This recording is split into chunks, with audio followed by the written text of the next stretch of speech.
पण त्यांच्यावर विश्वास ठेवणाऱ्या लोकांची संख्या वाढत होती, हेच त्यांच्यासाठी मोठी गोष्ट होती. म्हणून काम करणं चालूच होतं. त्यांची लय सगळीकडे केसेस चालू असायचा, ह्या गावाला जा, त्या गावाला जा, इकडे जिल्ह्याला जा, तिकडे जा. आपल्या समाजातल्या लोकांवर अन्याय अत्याचार झाला असेल त्यांची बाजू मांडा आणि जिंकून बी द्यायचं. पण एक दिवस काय झालं, सकाळच्याच पारी एक माणूस घरामध्ये आला आणि साहेबांचं पाय धरून धाय मोकलून रडायला लागला. त्याला उठवलं, कळलं कुणा सावकारानं त्याची जमीन बळकावून त्याला जातीवाचक शिव्या दिल्या होत्या.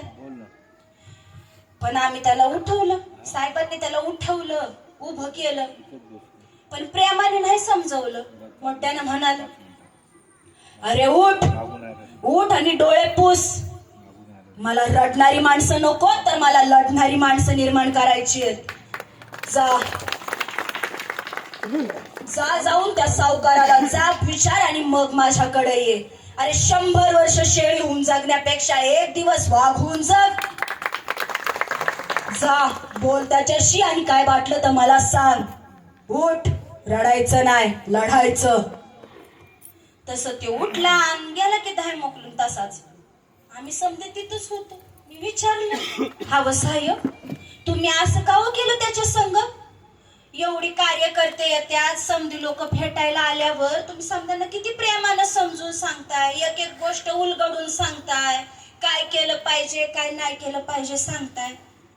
आणि त्यानं काय केलं होतं ते असं दुसऱ्या जातीपातीचा म्हणून तुम्ही भेदभाव केला काय साहेब बाकीच्यांसारखा? मग मला सांगता ते काय असते? साहेब म्हटलं, रामू तुला वाटतं मी भेदाभेद केला? अजिबात नाही. अगं पण ह्यांना प्रेमानं समजवण्याची वेळ निघून गेलीये. अगं किती दिवस यांना आपण प्रेमाची भाषा सांगत बसणारे, शांतीची भाषा सांगत बसणारे. यांना यांच्या अन्याय अत्याचारासाठी स्वतः उठून लढण्याची ताकद जर दिली नाही तर ते इथनं पुढे देखील गुलाम होऊन जगतील. आणि मला ह्यांची गुलामगिरी मोडून टाकायची. अगं गुलामाला गुलामीची जाणीव करून दिल्याशिवाय गुलाम बंडच करू शकत नाही, हे मी चांगलं जाणून आहे. आणि म्हणून मला याच शब्दांची गरज पडणार आहे. आणि तू म्हणते मी भेदाभेद करतो, जाती बघतो? नाही, अजिबात नाही बघत. रामू एक गोष्ट ऐक, एक आत्ताच घडलेली केस ऐक, तुला सांगतो. अगं पुण्यातील जेठे लाड बागळे यांच्यावरती त्यांच्याच जातीतल्या मोठ्या उच्चाधिकाऱ्यांनी त्यांच्या जातीची मानहानी केल्याचा दावा दाखल केला आणि त्यांना येरवड्याच्या तुरुंगात पाठवलं होतं. महाराष्ट्रातल्या कुठल्याच जातीच्या वकिलानं त्यांची केस घेतली नाही. शेवटी सेशन कोर्टात अपील करून मी त्यांना सोडवलं, त्यांच्यासाठी लढलो, त्यांना बाहेर काढलं आणि हे सिद्ध केलं की आमचा ब्राह्मणांना विरोध नसून ब्राह्मणवादाला विरोध आहे. कुठल्याच ब्राह्मणांना माझा विरोध नाही. माझे कितीतरी सहकारी ब्राह्मण आहेत पण त्यांच्या डोक्यामध्ये ब्राह्मणवाद नाही. आणि माझा ब्राह्मणांना विरोध नाही, ब्राह्मणवादाला विरोध आहे, जो की प्रत्येक जातीतल्या उच्चभ्रू समजल्या गेलेल्या, शाळा शिकून स्वतःला शहाणं समजतात पण लोकांच्या मदतीला येत नाहीत, अशा लोकांच्या डोक्यातल्या ब्राह्मणवादाला विरोध आहे. येथे जातीचा प्रश्न येतोच कुठे? सांग ना, जातीचा प्रश्न येतोच कुठे? पण खरं ऐक, जवळकर काय म्हणतात. ही जी डोक्यात रुजून बसलेली ब्राह्मणवादाचं भूत आहे त्याच्याबद्दल जवळकर लिहितात की ब्राह्मण ही चीज अशी आहे जी भेदाशिवाय जगत नाही आणि गुलामीशिवाय जन्मत नाही. यांचे पुतळे करण्याऐवजी कागदी पुतळे करून जाहीरपणे जाळण्याचे सण साजरे करावेत.